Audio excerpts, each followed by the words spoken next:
Yo, what is up YouTube? In today's video, we will be doing an in-depth look at the Sage and Reaper job.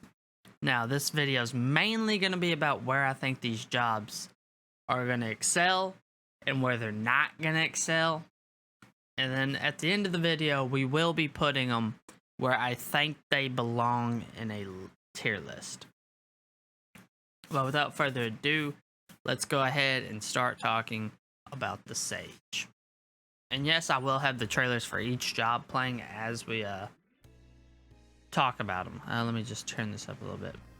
Now, for me, the Sage is definitely going to be a job that I say will be a strong healer. I definitely see this being the healer that does the most DPS, in my opinion. I don't see it being like the Summoner. Even though I think the Summoner's damage is high, I think right now its damage is the lowest of the healers. I do foresee this job being placed higher than the Summoner. I don't think it'll be above the White Mage. I think this healer in itself is going to be more of a barrier healer from what we can tell in the trailer. Here in a moment, I'll pick a spot in the trailer to pause at and just kind of overview what I think's going on here. But I do think this job is going to be a barrier here. Matter of fact, I'm pretty sure they called it out. All right, so right there, you see he healed the Dark Knight. Clear as day.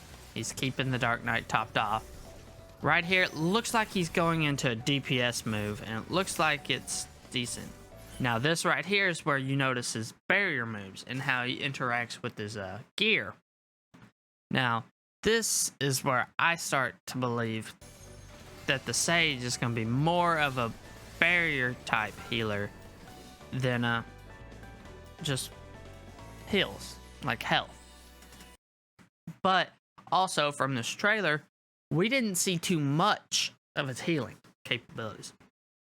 We saw more of how much it has a good amount of, like, if we go through this trailer again and we clearly watch, we got fancy spin around moves, just a little like cool intro. Okay, now he's going into a stance.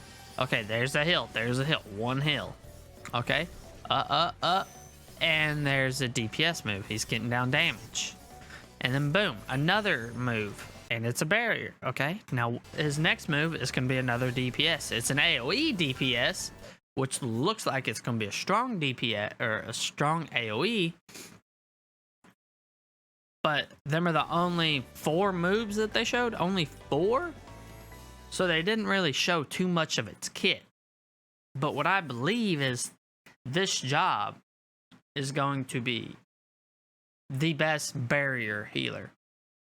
I think it's going to bring a lot of abilities that maybe the Astrologian doesn't. I think it might bring a lot of good buffs that a party could use. I do think it'll bring the most DPS for a healer. I can't think of many moves that healers have that are AoEs like that. But overall, my opinion on the Sage is it's going to be a really strong job. I think it's going to be a good healing class. It might focus a little too much on damage. It could be the gunbreaker of healers. Like everybody knows, the gunbreakers, they're just there to do damage. They got tank stances, but that's the only real thing that makes them a tank. With that being said, I've played the gunbreaker a lot. It brings a lot of damage for a tank. Of course, the Paladin's the best tank. Of course, the Warrior's the third best. And then you have Dark Knight, which is just edgelord galore and just really cool. But for the Sage, in my opinion, I do believe that that job will be more of a just DPS healer. I think it's going to be the gunbreaker of healers. And with that being said, now we move on to the Reaper. Okay, so now we have the Reaper. And this one's a minute and 11 seconds. So honestly, I'm gonna try to break down as much as I can this one. I've seen it a couple times, and I do think we have some cool things right here. All right, so first we see the Void Scent, and let me pause this real quick. The Void Scent, to me, it's gonna be kind of like Demi Bahamut for Summoner, but you're not gonna have a permanent Eggy. It's gonna be kind of, you click a move, it comes out, does its little attack, and then it's gone. It's not going to permanently stay there. I think this is going to be Demi Bahamut, Demi Phoenix. It's a Demi. It's not an Eggy. But I do think that that's the best way to go about it, because I don't see Eggies working too well anymore. I think they want to get rid of them. Therefore, I do think that using a Demi's probably going to be the best thing for Final Fantasy to further out in the future. Alright, but let's go down in this trailer a little bit further. First of all, this is going to be one of the coolest jobs ever. I'm going to pause this again. This job is going to bring so much attention to Final Fantasy. I think this job is going to be the job that people get into the game because they want to play this job. But who cares? As long as more players play, that's all that matters. Let's talk about this. It has the best color scheme. Teal blue with black is amazing. I'll just look at that. It's just beautiful. I like the animations it's got. All right, but let's pause it here. One thing we've noticed in this trailer is it doesn't look like it goes for positionals. Now, with that being said, they're showing off the job. They're not going to really be able to get positionals, but it doesn't seem like it needs positionals for me. I don't think it's going to fall in line with the Samurai, Monk, Ninja, Dragoon. Even though it and the Dragoon share the same gear, which two of the best looking jobs in the game.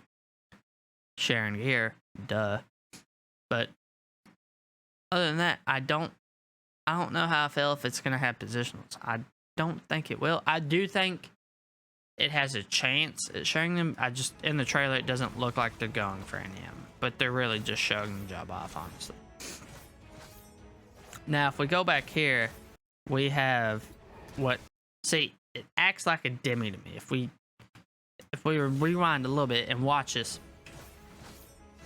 and let's say the dude, they push 4. Yoshi P pushed 4. That's his 4th ability on his hotbar. It's not like an egg. It's a Demi. So I think that works well with this job. Once again, the animations are downright beautiful, and there it is again. But see, the thing is, you can continue to attack with it, which means it's on a separate cooldown than your other abilities, I believe.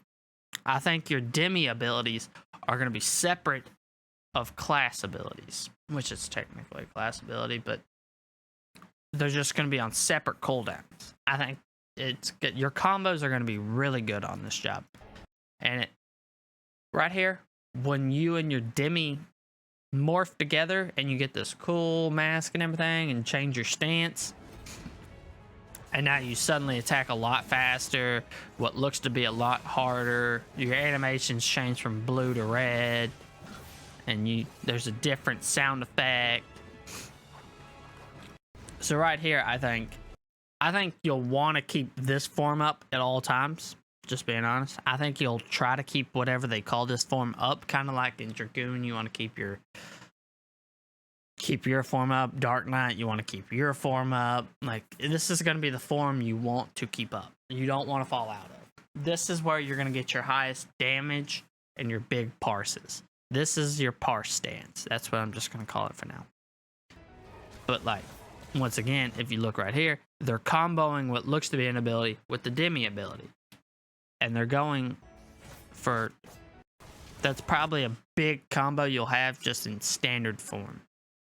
Now in this form, if you just listen to the hits that it's doing on the enemy, you can tell it's a lot meatier and it's a lot more damage is being soaked by the enemy there. Almost sounds like if you're hitting a crit in League of Legends or just in Final Fantasy. Like there's a audio change in how you hear the animations go down. And the animations just look a lot more like, if we compare it to this right here, it's like, okay. He's fast, it's hurting. And then we go to this and there's a lot more oof feeling that it's definitely a harder hit. So from that we can gather in that form you will be doing your best damage right there. But with all that said, I do think in the melee jobs we have Samurai, Monk, Ninja, Dragoon. Where do I think the Reaper will fall in that? I don't think it's going to be better than the Samurai. Samurai is always going to have the highest DPS in my mind for now. Better than the Monk. I think this is exactly how I'm going to put them down. One's going to be Samurai for DPS. 2, Reaper. 3, Monk and Ninja, because they're pretty much there. I mean, Monk and Ninja can trade blows with a Samurai. So, keep in mind, the way I'm ranking these, all jobs can be played, and they all do wonderful. But, I do think the Monk and Ninja are tied. But they do bring utility that the Samurai does not bring. But that's not the point of this video. I do think the Reaper will be number 2 in DPS for the melee DPS. I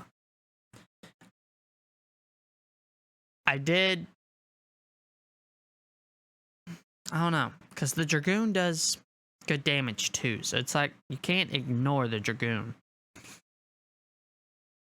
But I'm definitely gonna go. I'm gonna go this way: Samurai, Reaper, Dragoon, Monk, and Ninja. I'm gonna put all 3 of them tied for 3rd, because you can pretty much switch out one of them for the other and still do amazing. And that's how I'm going to keep it. But I do think the Reaper will be above every other job in melee DPS, but the Samurai.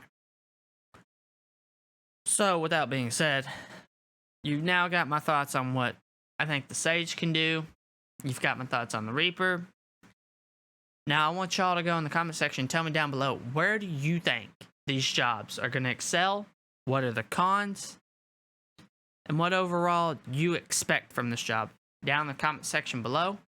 Be sure to like and subscribe, because, you know, we be out here struggling. I know that only 90% of the people watching the videos are not subscribed, and that's a big chunk of people. Just saying. 12% subscribed. I think we need a little bit more. But other than that, everybody have a good day. Peace. And see you in the realm.